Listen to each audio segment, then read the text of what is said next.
And editors, put that in the front somewhere. We are going to talk about how this relates to Hawaii, and I want your feedback on what you think this means for Hawaii, Hawaii real estate, Hawaii people trying to buy, invest, get in the market. That's what I want to get to. But I'm going to continue giving this context. All right, guys, welcome back to Podcast Hawaii. We are on, I think this is episode 17. I didn't have a guest today. We're in our new studio, interim studio. And so I just figured I'd come in here and rant for a bit. One of the hot topics in the world recently has been real estate agents' commissions.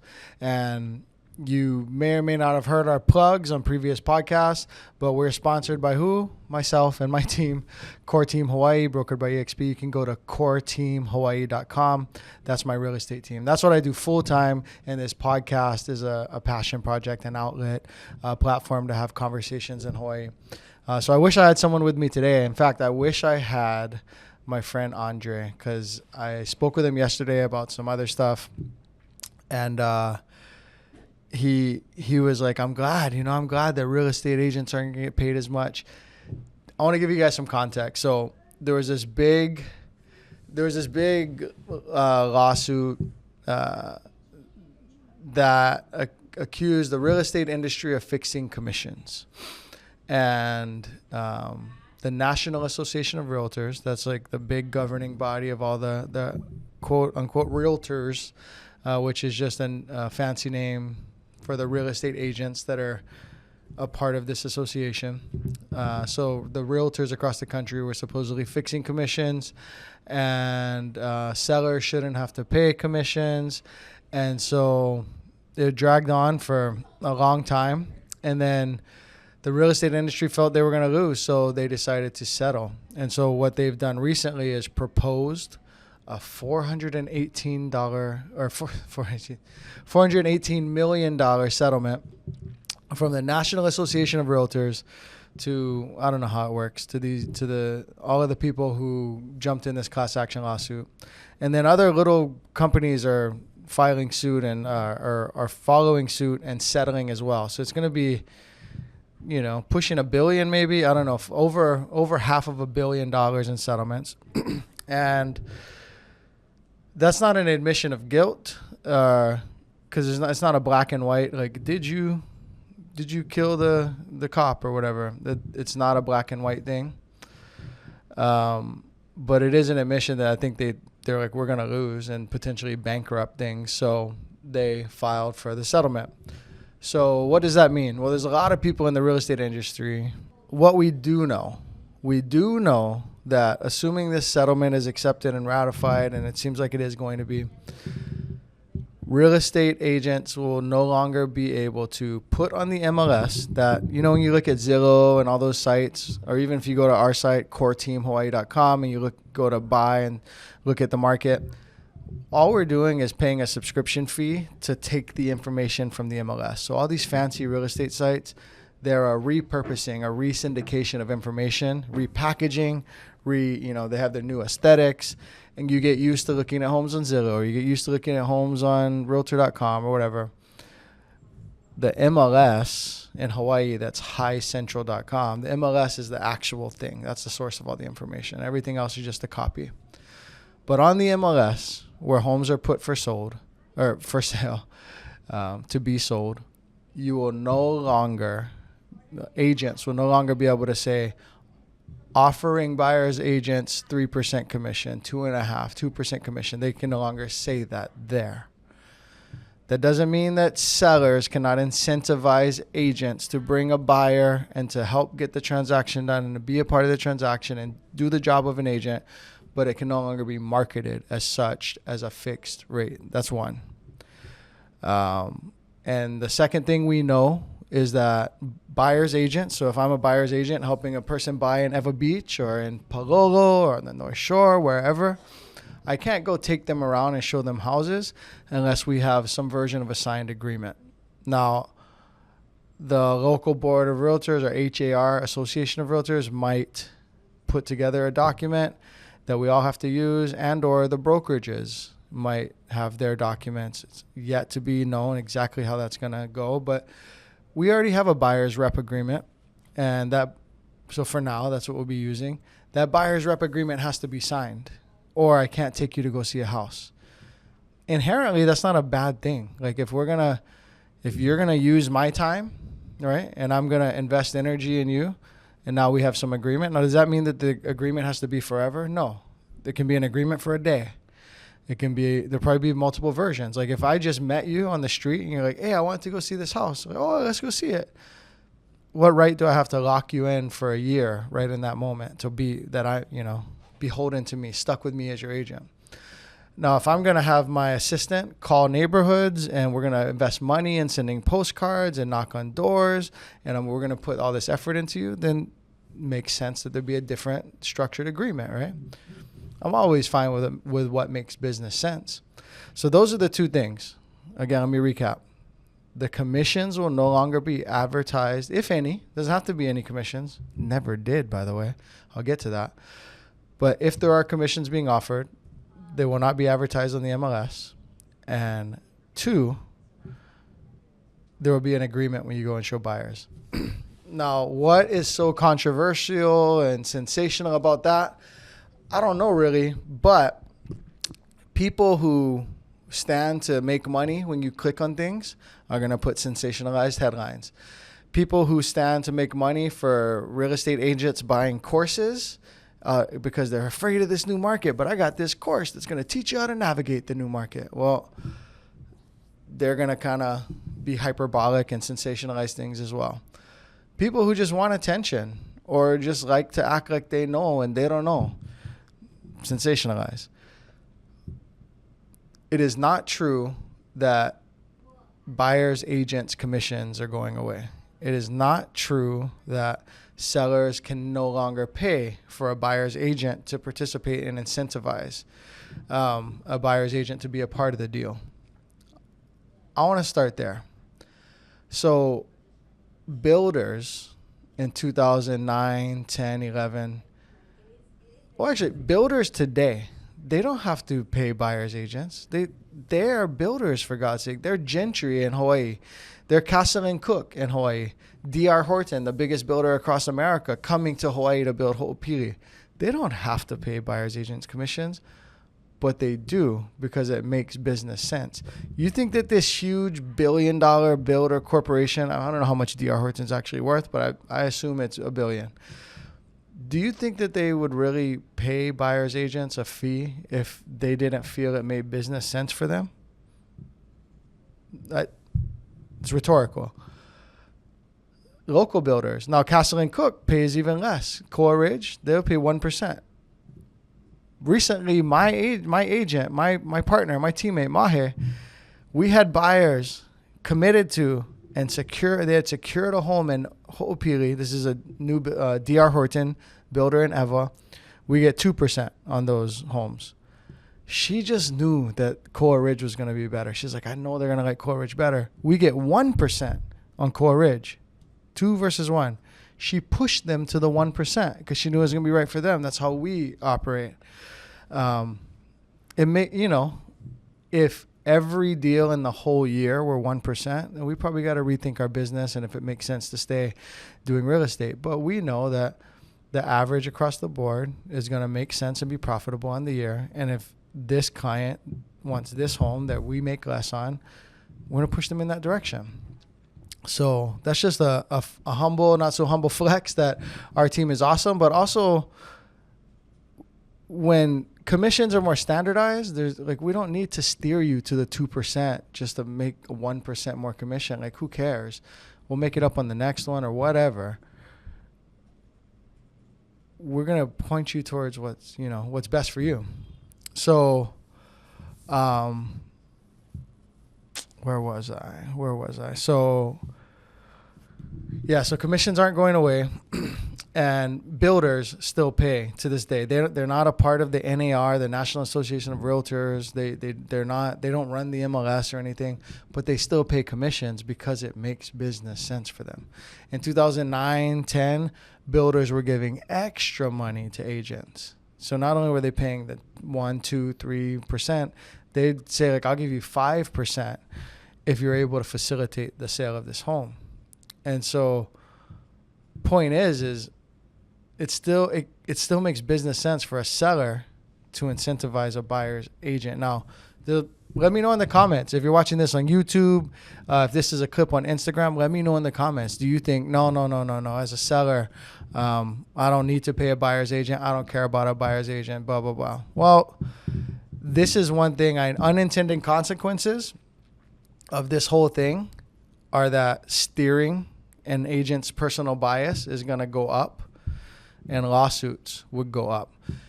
If buyer's agents no longer get paid and or their pay is kind of messed with and reduced. So this is how it's going to go. Jackie behind the camera, she wants to buy a house. We have an agreement. Oh, you're going to work with me for the next 6 months and I got to get paid at least $5,000, $10,000, whatever the case may be. Now, I know Jackie don't have that much money. She's young. Who's going to pay? The seller's going to have to pay out of the sale of the home. And now they're not allowed to advertise commission. So now she's like, oh, I like these 10 houses. So now I have to call these 10 houses, say, hey, I have a client. Her name's Jackie. We want to come see the home. By the way, what's the compensation structure on this one? And I get 10 different compensation structures. Even me, who's pretty righteous, who's pretty, I would say not a basic bitch, when it comes to guiding my clients and doing the right thing. I'm not one of those agents that gives us a bad name, It's hard for me not to have my bias. It's like super hard. I got to take a breath and cut through the bias when I have 10 different versions of compensation and we're going to go show 10 houses. So my friend, Andre, who is anti-real estate agents, doesn't like real estate agents. He likes his one discount kind of free 99 agent, and then he likes me. Now, he didn't start out liking me as an agent. We started out in the Coast Guard. We were Coast Guard colleagues. I helped him on some stuff at a very high level, and he goes, you might be the one agent in the world that I trust. I'll bring Andre on here one day if he's willing to come. He's just straight out. He hates real estate agents. He loves real estate, talks about it, follows the market, always looking at homes, always calling, but he doesn't like agents, and it's whatever. He thought, well, now there won't be steering because now my agent won't know what they're getting paid, so they won't steer me. No, if he comes across one of those shitty agents, it'll be worse because the compensation will be all over the place. In a world where commissions are standard 2.5 versus a world where they could be anywhere from 0 to 4, what do you think is going to happen? With a lot of agents, steering's going to go up. The other thing is lawsuits are going to go up because if there is no compensation for buyer's agents, or it's screwy and not worth it, and whatever, if that's really disrupted in a negative way, I'm not saying it will be, but if it were, client VA buyers, FHA, USDA, are they going to go find $20,000 in commission to pay someone? Or are they just going to go to the seller's agent and say, help me through this deal? A lot of smart seller's agents will say, no, I'm not doing dual agency. You need to find you an agent and pay him. I'm not doing that. But a lot of agents will say, sure, I need to get this deal done. And so I'll take you as what's called a customer, and I'll be the listing agent representation. The degrees of separation aren't enough. There's going to be too many cases where, is that termite damage? Hey, nope, you never see nothing. That's not termite damage. Is that leaking? Is that mold? No, you never see nothing. You don't represent those buyers. You represent me. And there's going to be, I experienced that this past year. In the last 12 months, I had an agent hiding termite damage, termite findings, a termite report from us. And through conversation, I got her to trip up and slip up and show us, tell us that they had this inspection that came back positive. They didn't tell us about it. We're selling a $4 million house. When I asked her for an amended disclosure, like, no, I'm not giving it to you. I'm like, you literally have to. We're dealing with millionaires buying houses. No, I'm not. We're not giving you amended disclosure. I don't think the agent ever asked her seller and explained to them the need for the amended disclosure. The agent's ego just said, we're not talking about termites. What do you think is going to happen when there's no buyer's agent? There's no strong person on the buyer side, and that agent is representing both sides. Lawsuits are going to go up, and biases from buyer's agents are going to increase if you mess with the pay of buyer's agents. It just is what it is. Now, are buyer's agents paid too much? That's a separate topic. Like, if you want to say, hey, well, you guys make too much or whatever, I'm totally fine with having that conversation. I got some stuff to say about that.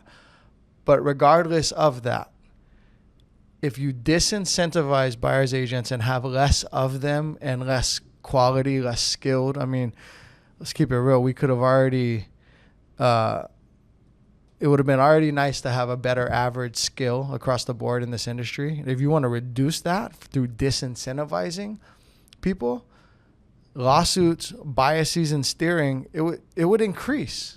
It would increase. I'm sure the president of the National Association of Realtors is like, Derek, what are you doing? Don't say that. Like, everything's always perfect. Nah, homie. Like, it's gonna, you disincentivize a person. If I give you a pay cut at your job right now, you can work harder. No, that's just not how that works. So that's one thing. Another thing I want to bring up is, hey, hello everyone. This is Derek Okahashi, host of Podcast Hawaii. Thank you for listening. I hope you're enjoying the show. I have two things to ask. Whether you're listening to this on a streaming platform or on YouTube, please go comment and follow and do all the things to gas us up and keep us going. And in that comment, let me know who you'd like for me to have a conversation with next. Is there an interesting university professor, someone who owns a business, a controversial person, a politician, whoever you want to see on this show, please let me know in the comment section of whatever platform you're on. Also, I am a real estate agent and a real estate team leader. My small team, Core Team Hawaii, is one of the top real estate teams in all of Hawaii. So if you have anything in real estate, if you have any need at all in real estate, please think of Core Team Hawaii first. Go to coreteamhawaii.com. The link will be in the description of all of these shows moving forward. Book a call with me. Let's get you taken care of in real estate. Back to the show. What they're saying is sellers should not have to pay buyers agents. A lot of you guys thinking, yeah, that's right. If I sell my house, I don't want to pay the buyer's agent. Okay, Mr. Nakasone, you 60 years old. You got your house in Newtown. You bought for $90,000 and now it's worth 1.4. Quite an entitled position for you to take. Yeah, because what have you done for the last 30 years to earn that $1.3 million in equity that you have? You lived in the house and experienced appreciation and inflation, right? That's the only reason you're a millionaire, at least on this real estate asset, is because you bought it and you held it. Had prices been static, you wouldn't have all that money, right? Whereas, Mrs. Martinez trying to buy is struggling to get 3% down for FHA, 5% down for FHA, 0% down on USDA, 0% down VA loans. These people don't have the 30 years of equity that this seller has, right? So that's one. That's one point. And I know you could say, Derek, that's not our problem. Hey, my grandpa saved up, bought his house in 1970, and it's worth $1.4 million now. That's Miss Martinez, who's the buyer, wants to buy a house. That's her problem. She's broke. Okay. I'm actually more of a free market guy and a bootstrap guy. I'm fine with that. But here's the thing. Let's take it down from 1.4 to $1 million. All right. I'm going to make this, trust me, hang with me. You're watching, you're listening, hang with me on this. House is in Eva Beach. Okay. House is in Eva Beach, and it's a neighborhood built by gentry where there's only one model. There's no cul-de-sacs. There's no difference. It's every house is same square footage, same yard. It's all apples and apples. Same. All the houses sell for $1 million prior to this lawsuit, right? Are the houses worth $1 million? That's an appraiser's dream. Easy. I don't have to think. $1 million, right? Is the house worth $1 million? Well, Derek, it sold for $1 million. They're appraised for $1 million. I see on Zillow. I see on coreteamhawaii.com, past solds. It sold for $1 million, right? Well, how about this? If on every one of those past sales, there were agents involved facilitating and guiding that transaction, helping the seller to pick renovations and organize handyman and junk cleanup and pressure washing and all the stuff sellers agents do. And then buyers agents went and did a podcast and hired a video person and made a whole YouTube channel. That's our separate channel. You can go check us out on YouTube. And freaking knocked on doors and did all this stuff that goes into marketing and prospecting and acquisition of clients, not to mention all the skill built to talk about this stuff at this level. The buyer's agents, the seller's agents, their years of experience, they've been a part of every one of these $1 million sales. And let's just call it 2.5 a piece, 50,000. So if there were 50,000 in commissions paid on 10 homes that sold for $1 million, home 1, 2, 3, 4, 5, 10, 50,000 in commission, and let's say all those sellers owned, they had no loan left, they all owned it outright. 50,000 in commissions, 950 left. Now we're not going to talk about escrow fees, termite inspections. Never mind all that. Let's just say 50,000 in commissions, 950 left. So all these sellers walk away with 950, right? The home appraised for $1 million. Why? Because the mortgage industry, the housing industry, like commissions have always been built into the value of the home. So Mr. Nakasone, your $1 million home, the only reason the thing worth $1 million, Hawaiian, is because commissions are built into it. Otherwise, you have a $950,000 home. So I would contend that if you wanted to, you wanted to really be objective and not driven by money in this antitrust, class action lawsuit or whatever, one of the points would be that henceforth, from now until forever, commissions would be separated from the appraisal. Yeah, the appraiser would look at it. Oh, home selling for $1 million. What's the commission? Well, I know on that home was $30,000 and this home was $60,000. Home cannot be worth the same. Like agents getting paid different in the two transactions. Commissions would be separate from appraisals if you were truly being objective. Now let's talk about that further. Let's say on the 11th home sale in this Eva Beach neighborhood, a person, Mr.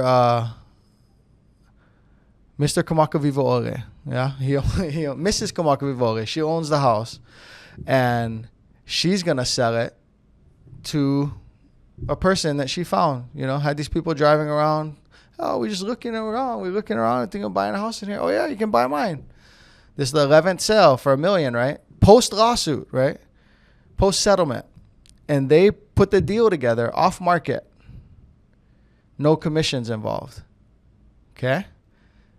And they agree to $1 million. The buyers, they look and they go, well, all the homes in this neighborhood sell for $1 million. There's only one model. Your home's just like them. We'll give you $1 million. Well, in that case, the seller walks away with $1 million, right? Because, assuming there's no buyer's agent that this person's paying, whatever, seller walks away with $1 million. But is that fair?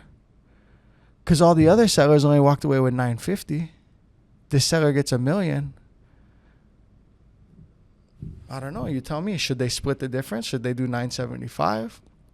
I imagine a lot of people, if they made it this far in this somewhat dry conversation, dry monologue, they would say, yeah, that sounds reasonable. They split it $975. They're 25 better. They're 25 better.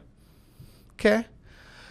Well, if it appraises at $950, so let's say they're going to put the deal together and they say, okay, but we want an appraisal. Like we'll buy it from you. We're all cash, but we're subject to appraisal. Like whatever it appraises for, we'll buy it from you for up to $1 million.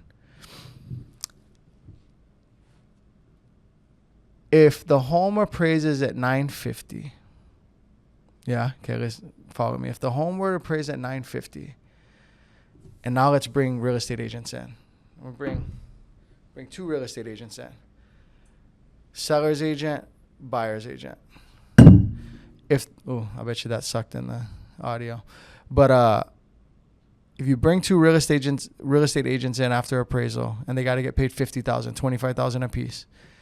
If it appraises at $950, Sure, the seller's agent is, and the seller has to pay. Let's assume in this situation, seller is paying all of the commissions, right? Paying. It's not true, but it's like seller is paying all the commissions. If that home praises at 950, but we have to get 50 grand of commissions out, and you're the seller, sure, seller paid the commissions. I would agree with that. If that home appraises at $1 million, just like all the other homes, and the buyer brings $1 million, in my opinion, the buyer paid for all of the commissions. Think about it. The buyer's either bringing the cash or getting the loan to bring the amount that represents all of the past sales of $1 million, and those all included, okay? Those all included $50,000 in commissions. So now the 11th sale appraises at $1 million, the buyer brings $1 million, and then the seller pays the two agents. The buyer paid. Where'd the money come from? The money came from the buyer.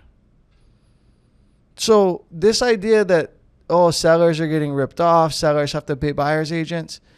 Well, if we take buyer's agents out of this world and we take buyer's agents' commissions out of this world, guess what?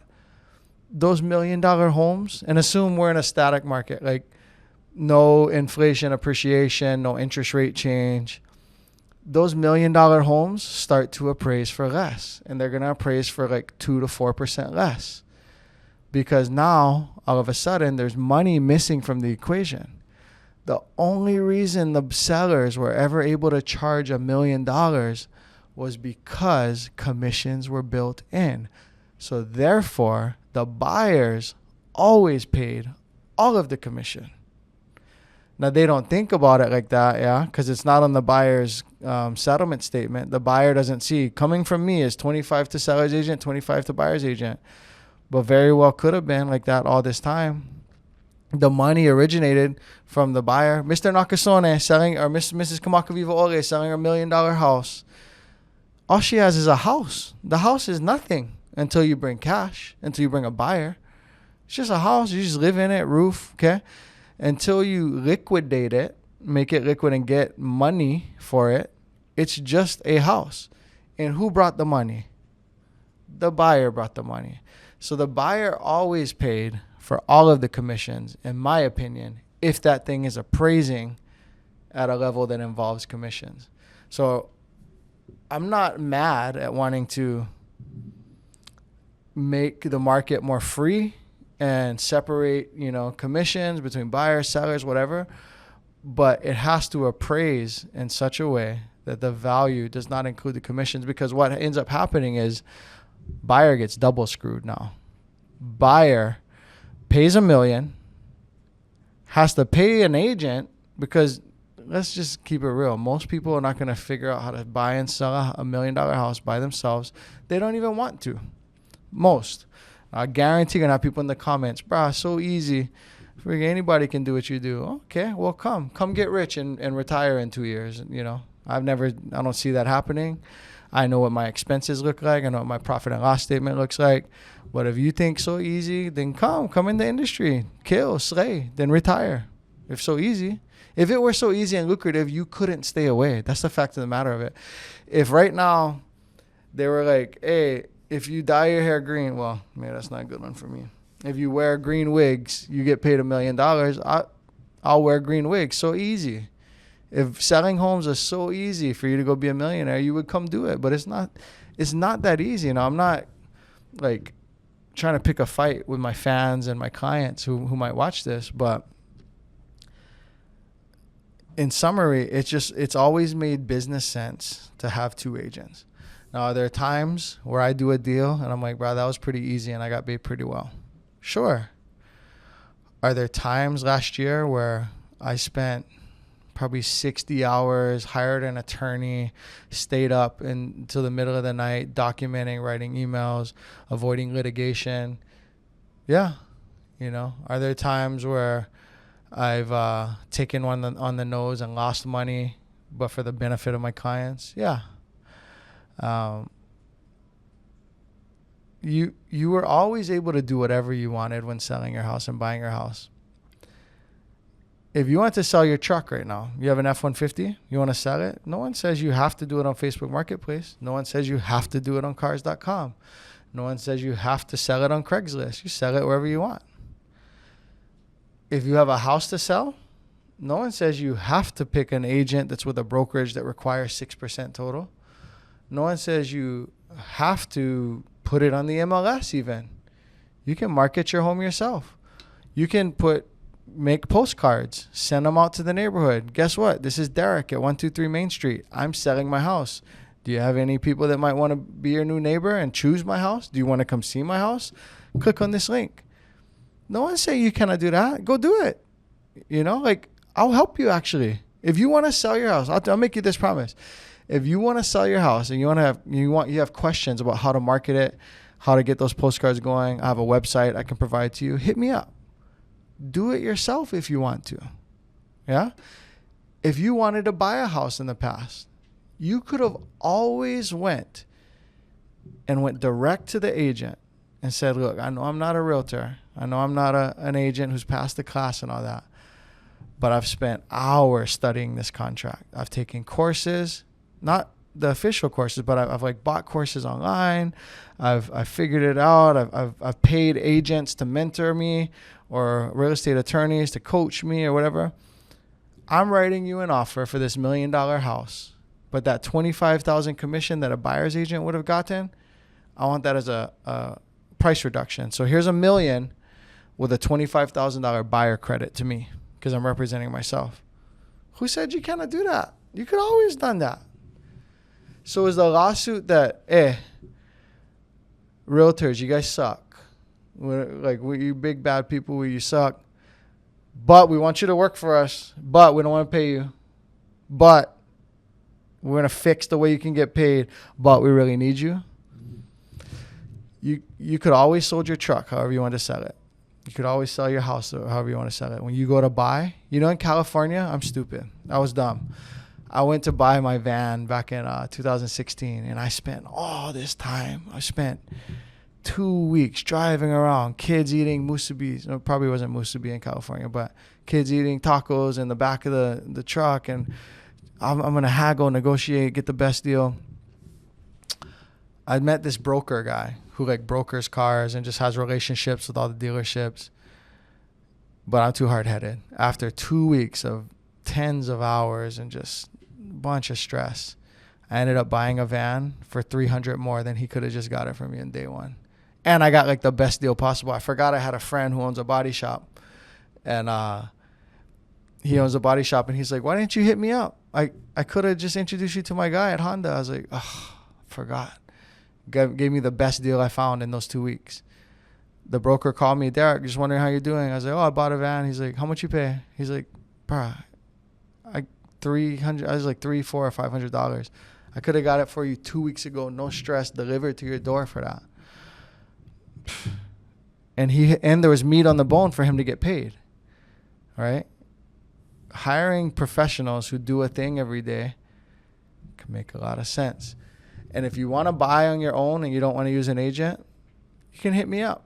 I cannot give you a lot of my time, right? I cannot work for you for 20 hours because, I'm the nice guy from the podcast or whatnot.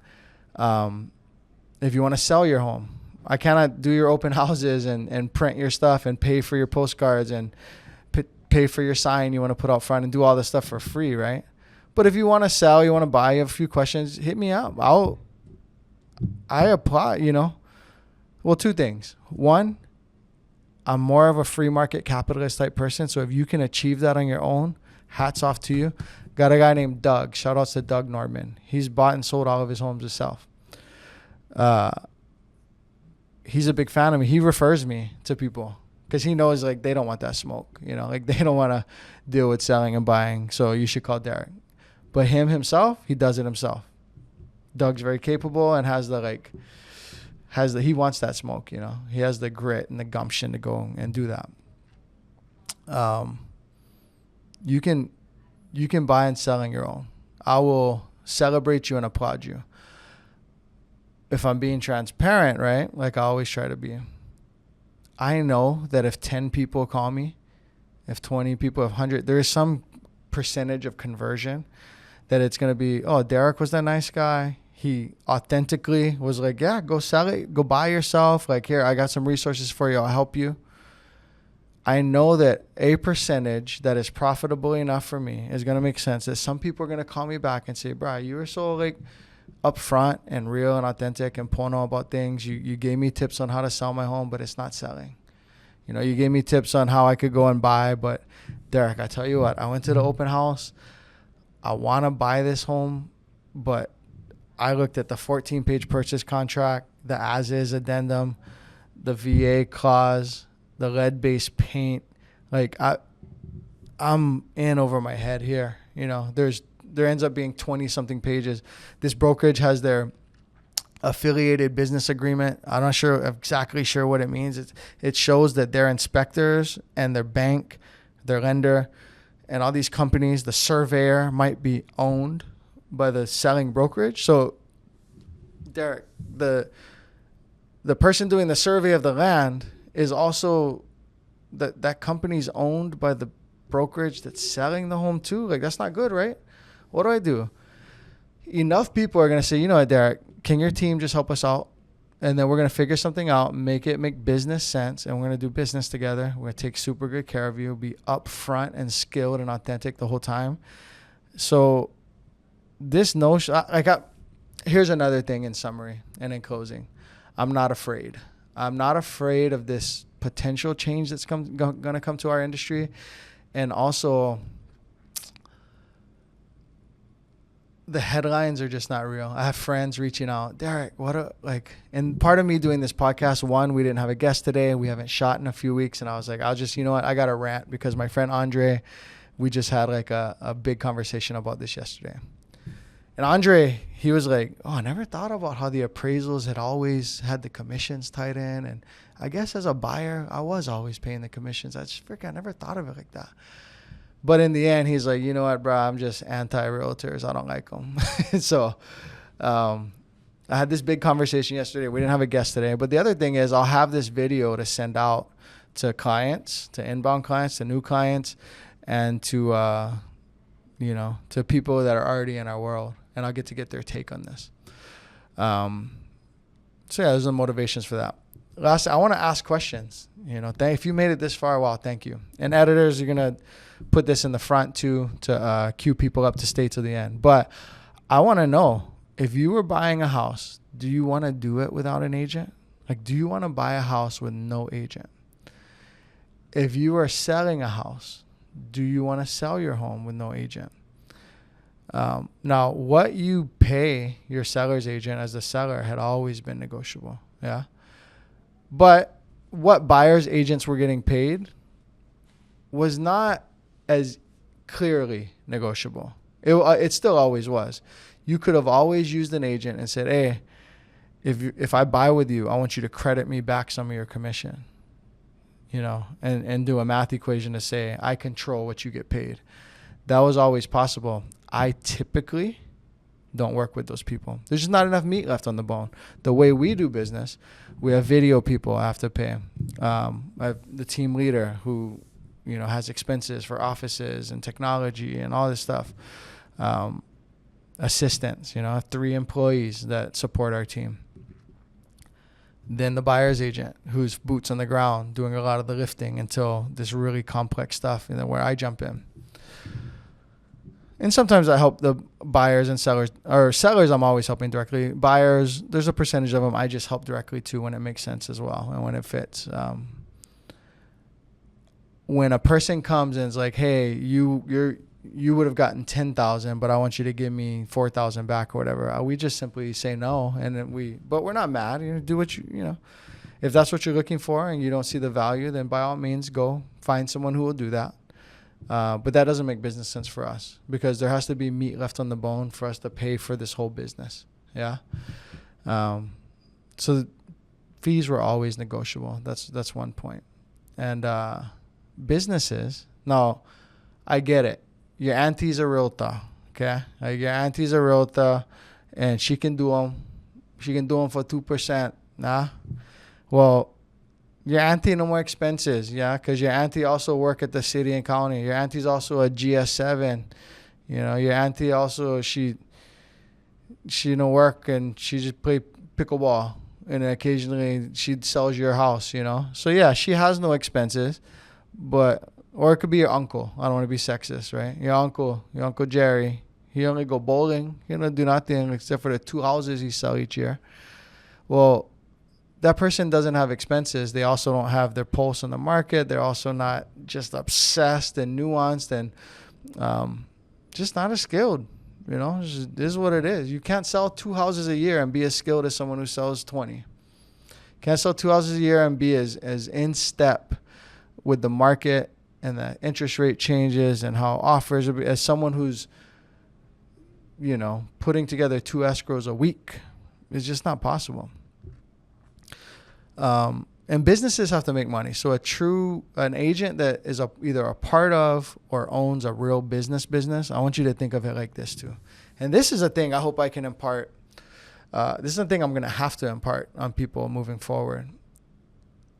What do you figure a restaurant, what do you figure their margins are? If they bring in $1 million, how much do the owners get to keep? Restaurants actually tend to run on pretty thin margins. But they have regular, consistent, everyday money too. And their inventory expires quick and stuff. If you own a shoe store, if you own a home appliance company, if you own a construction company, like what are the margins expected in business? You own a t-shirt brand. The only thing that scales and without there's like principles to scaling, as you make more money, so the agent that does 1 home a year, 2 homes a year, yeah, their margin's pretty high. They don't have any technology fees. They don't have an assistant. They do all their paperwork themselves, which I'm not a fan of. But yeah, their margin's going to be higher. And so that's what everyone looks at that and they're like, bro, their margins are too high.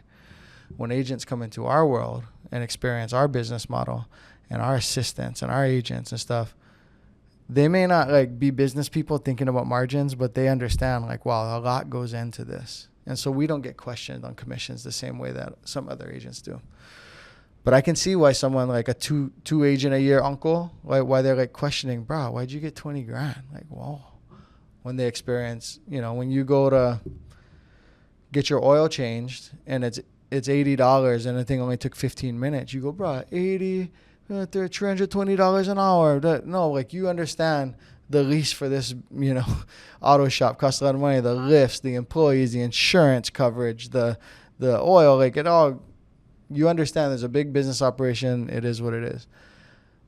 Businesses need to run at certain margins. Now, healthy, good businesses will run at like 35%, like 40% margins in business, like rarely ever exists. Some bigger scaled businesses run at like a 5% margin, and that's really, I don't like that. And so a sweet spot for a lot of businesses would be somewhere around 20%. If the business makes $1 million, the owner can retain $200,000. Now that owner pays medical insurance. That owner pays for their own retirement. You got a W-2 job for $100,000. Add in the cost of insurance, cost of retirement, whatever. Maybe your compensation package is really worth $150,000. Yeah. So that $200,000 out of $1 million at a 20% margin for a business owner, they're kind of like an employee making $120,000. You know what I mean? And that's still good money. Don't get me wrong, but I'm just saying you got to think about margins. And most real estate teams, like what do you think most real estate brokerages run at? What margin? What do you think most real estate teams run at? So a team leader, there's $1 million comes in the front door. How much does the team leader have left? Do you have a guess, Jackie? What kind of margin you think a real estate business would run at?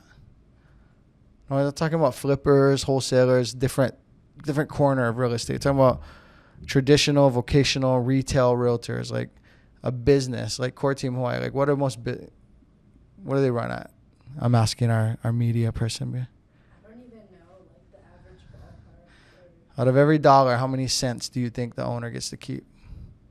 After they've paid for you, for cameras, for maybe lead generation for this system that tracks all the clients, for gas, for Maybe like 10%. 10%. That's a good guess. Yeah. So brokerages. So you own a real estate company, not like we own a team. So it's not technically DBA, but we're under another brokerage, right? EXP. But if you own a mom, like a Remax franchise or something like that, most of those people are running at like a negative. They're actually losing money trying to run the business, up to maybe a 5 or 8%. Like that's what brokerages run at. Real estate teams, big teams, a lot of them run negative. They have big, nice trophies and they wear the nice suits and I make all this money, but they're actually negative. But a real estate team, a lot of like the sweet spot for real estate teams is like around 20%.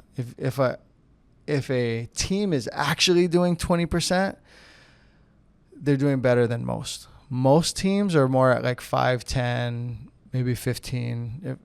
Not many are up to at 20 for a true team, a team with assistants and admin and a person that lives on the phones all day and technology in the background. Most of those are running below 20%.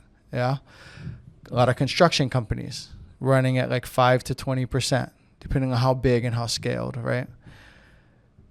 So when you start counting other people's money, right? You start counting a real estate agent's money. Look at the structure of the business. Look how much business they do. What does it take to do that business? And try and think like a business person. What are their margins? Hey, maybe even ask. Say, hey, what are the margins in your business? When you make 10 grand, how's that work? Like, how much do you actually make?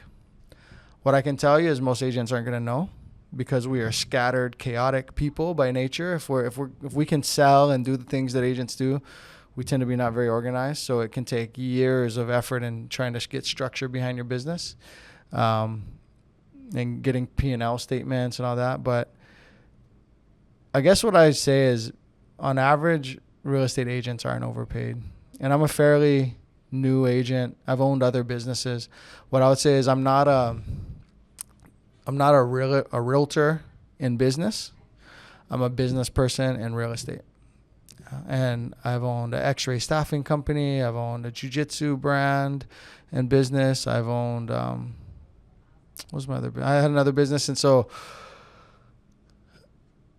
I know what the margins were like there. I know what the possible margins were there. I know what the margins are here. Most agents and team leaders are not over here. They might be driving Teslas, but your esthetician can drive a Tesla too. Your barber can drive a Tesla too. That really kind of means nothing. Very, very few agents are getting really wealthy. Some of those who are getting really wealthy are really freaking good and deserve it. Yeah, they're the person that you want on your side when the other side's trying to hide termite damage. They're the person you want on your side when in the seller's disclosure statement it says, oh, painted the house, but it was my cousin. My cousin Kavika is a good painter. He worked for Statewide Painting. He's solid. Well, you know that if the paint's the wrong color and you're in an association, they only do like biannual reviews. And so when the biannual review comes and they learn that the paint is like one shade off of gray, they hold up the thing and the freaking Karen Kamakavivole is over there like, no, wrong gray. Fined $1,000 per week until you get it painted. And now all of a sudden you have a $10,000 expense to repaint your house that's super cherry and you didn't budget for, There's just I could go on and on about the value of an agent. Sometimes deals go smooth. Sometimes surgeries go smooth. Not to say we're equivalent to an orthopedic surgeon, but I used to be an x-ray. And it wasn't like the doctor went out to pre-ops, told the family, we're going to take real good care of little Johnny here, We're going to hopefully, go for 1 hour. It could go longer. We don't know until we get in there, okay? But we're going to take good care of Johnny. And they come back in an hour. The family's not mad. Oh, it went smooth. When you buy this $1 million house and it goes good. Does that mean I might have got, in that instance, paid more per hour than, I guess it's pretty impressive to you? Yeah. But what about the 15 years of listening to Bigger Pockets, reading real estate books, training a person who can run wealth projections in his head? Like, you're paying for my experience and the potential skill that you have to use. You're not paying me by hour. Now, if you want to go find an agent that you can pay by hour, go do that. They're out there. You can find them. Good luck if something goes bad. Or if you want to switch Hawaii to an attorney state, yeah? Attorneys tend to be paid by the hour. They have no incentive to be efficient, you know? And so, anyways, I just wanted to come on here and give a big rant. Oh, wait, I think one thing. Do you think it helps this helps buyers in the end? Because the Mr. Nakasones and the Mrs. Kamakaviva who bought in 1970 in Salt Lake for $18,000 and now the house is worth $1.4 million, they're fine. They're fine. And especially if I'm buying their house and I'm bringing this loan and this $1.4 million that then you reciprocate some for commissions, you only got that because I brought the loan. I only brought the money, right? But me trying to make it or buy in this new world, like, do you think that the people trying to buy on the west side with a USDA loan can afford to pay the agent out of their own pocket? And do you think they want to do the deal? Anyone, not just west side, anyone under the sun really wants to do a deal without an agent? Most people know. Do you think the military person, the local boy who joined the Marines and came back, use my VA loan. Shout outs to Cody. Shout outs to Scott. Shout outs to my military, clients.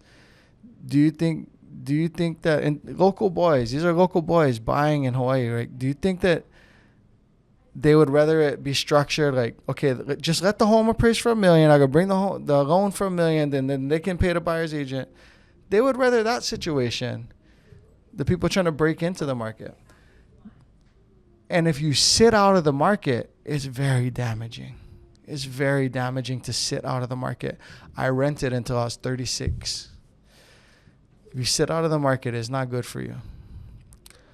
So we need more local people, more people in the market owning homes, and this doesn't help them towards that goal. Disincentivizing buyers agents does not help them towards that goal. I know bleeding hearts want to say, good, maybe if they're not making the $20,000, then I can buy now. Let me go see. Like, I can do that math. I don't have to let it play out, but okay. Now there's no buyer's agent commission. Is de minimis, is nominal. Your ability to buy that home is actually damaged. It's lessened when you don't have really skilled professionals to help. So I don't like that the unintended consequences of these greedy attorneys is that less people will enter the market and more equity holders, more, I bought in 1980s, can still buy more homes, but less new people can enter the market if buyer's agents are disincentivized. And so I don't like that for my local people in the come up in Hawaii. I don't like that for anyone.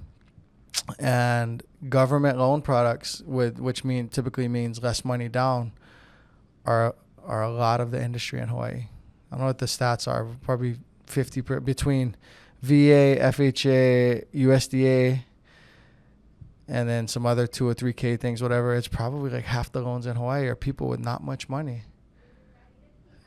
So the way we're doing it seemed to work. Hey, I'm not a victim. I never want to be a victim.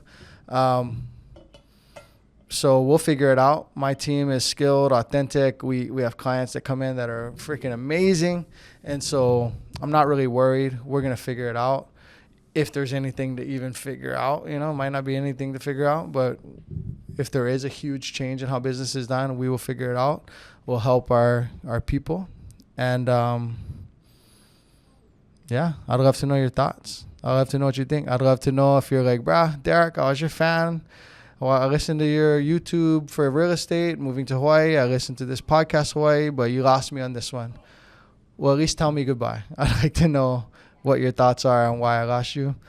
If you think that this was fair and maybe revealed some perspectives that you didn't otherwise think of, please let me know about that as well. And if I missed something, like Derek, I'd like to challenge something you said.